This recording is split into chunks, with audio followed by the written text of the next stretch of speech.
When do these come off? I thought it was over. Yeah, we thought this was over. We thought the mask mandate would come down next Monday. No, we've got to wait 15 more days. May 3rd is the estimated date for when they're going to remove the mask mandate.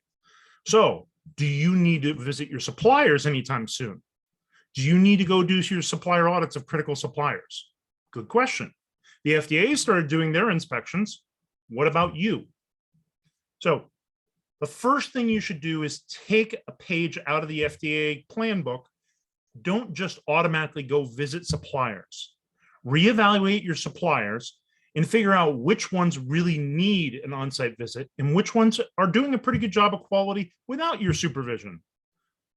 Think about it. There's a lot of reasons to go do an audit, but the number one reason to go do an audit is you have a problem and the communication back and forth by email and phone hasn't been getting it done. Visiting in person might help. Doing a for-cause inspection. We have a quality problem. We want to come visit you and see if we can figure out a way to solve this quality problem. That's a great approach. That's a great reason for doing a supplier audit. Number two, one of my favorites is because the notified body says I shall, because they're a critical supplier that's maybe making an implant or something, or some class 3 device, and I'm CE marked and I'm MDSAP certified and I haven't visited this supplier and they were on my plan to go visit. That's a pretty good reason. They're a very high priority, very critical supplier. Maybe I should go visit them. But once again, if there aren't any quality problems, they're not going to be at the top of my list. One of my favorite reasons for going and visiting a supplier. So there are a lot of reasons why people go visit suppliers. My favorite one came up from a supplier recently. So we're actually the consultant for the supplier, and they needed our help preparing for their supplier audit. But when we found out the reason for the supplier audit, we got a little less concerned.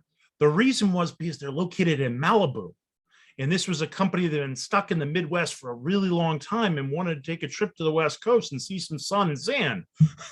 Those are the greatest reasons to have somebody come into your facility to do an audit. It's because they want to see the beach.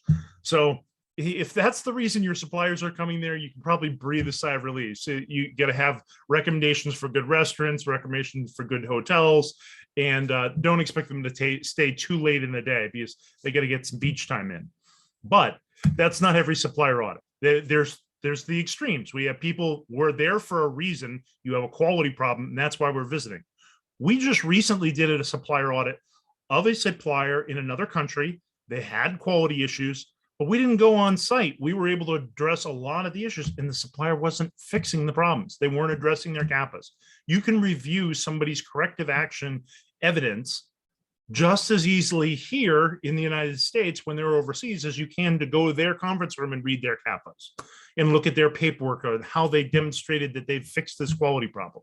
So don't hop on a plane now that you can without a mask just because you need to do a supplier audit. Make sure there are other reasons, things that require you to physically be there. If they don't know what the problem is and they need help, that's a really good reason to go. But if they know exactly what the problem is and they're just not getting it done due to lack of resources or management commitment, you can probably yell at them just as easily from afar as you can in face-to-face. And you might need to be shopping around for another supplier and use those plane tickets for going and visiting a different supplier and qualifying them. So if you're thinking about qualifying a new supplier, or you're thinking about how to evaluate or reevaluate suppliers, I have a video that might be helpful to you.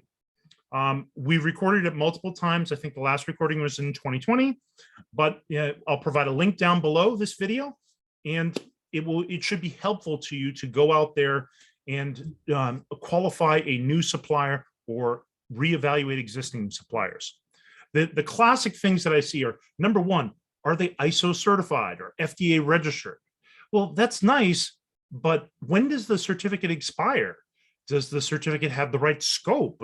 Just because you're ISO certified, are you ISO certified for what you're actually doing for us? That might be something different. A lot of people will say, oh, we asked for a CFC, a certificate of conformity. Well, who ever gave you a certificate of conformity that said anything other than they were conforming? Nobody, never. But if I ask for a certificate of analysis, people will sometimes give you test results and they failed and not even realize they failed because they're not paying attention.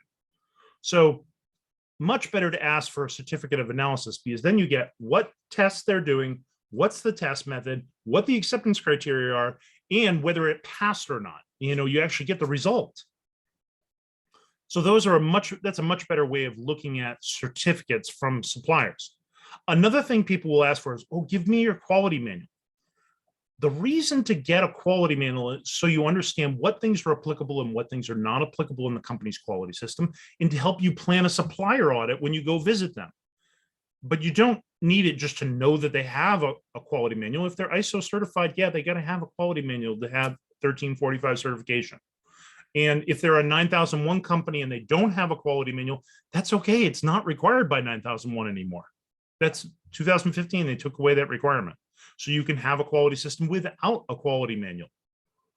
How do you manage it? You can have a great quality system, no manual. That's okay if you're 9001, not if you're 1345. So a manual doesn't necessarily tell you much. The things that are much more important to me are, what does their CAPA process look like? What does their non-conforming material process look like? What does their line clearance process look like? What is in the supplier quality agreement? These are much more important. Getting suppliers to update their supplier quality agreement. Really good idea about now. So if your company is thinking about doing supplier audits, before you go out and do those audits, reevaluate all your suppliers remotely as best you can, and prioritize your audits based on those results, not before you get those results. And if you need some help on ideas for how to improve your supplier qualification process, take a look below at the link for the video, and hopefully that will help you. And hopefully you won't need this when you get on the plane. Thank you. See you later.